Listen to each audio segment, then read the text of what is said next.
Le président Biden le répète à l'envi depuis son arrivée à la Maison-Blanche. Il veut rompre avec l'ère Trump et axer sa diplomatie sur les droits de l'homme. Un message reçu 5 sur 5 par l'aile progressiste de son parti.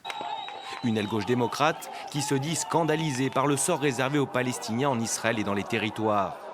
À l'image d'Alexandria Ocasio-Cortez, qui n'hésite pas à parler d'apartheid, plusieurs poids lourds démocrates pressent désormais Joe Biden de revoir le soutien historique et quasi inconditionnel de Washington à l'État hébreu. En n'intervenant que pour parler des actions du Hamas, qui sont condamnables, et en refusant de reconnaître les droits des Palestiniens, Biden renforce l'idée fausse que les Palestiniens sont à l'origine de ce cycle de violence. Ce n'est pas un langage neutre. Il prend parti pour un camp, celui de l'occupation. La vie des Palestiniens compte. Faites passer. Le 12 mai, une vingtaine d'élus démocrates à la Chambre ont demandé au secrétaire d'État Anthony Blinken de faire pression sur Israël afin d'empêcher l'expulsion de près de 2000 Palestiniens du quartier de Sherjara à Jérusalem-Est.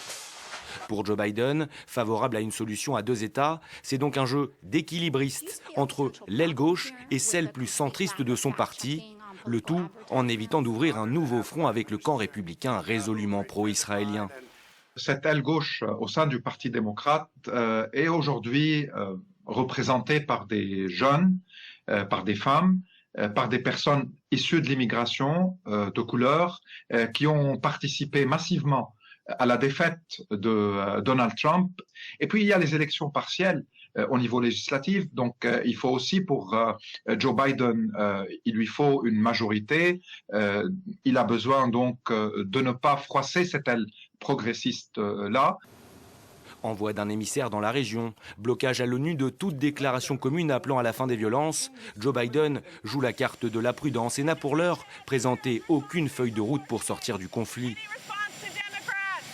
Ultra sensible, ce dossier israélo-palestinien était pourtant loin d'être une priorité en début de mandat.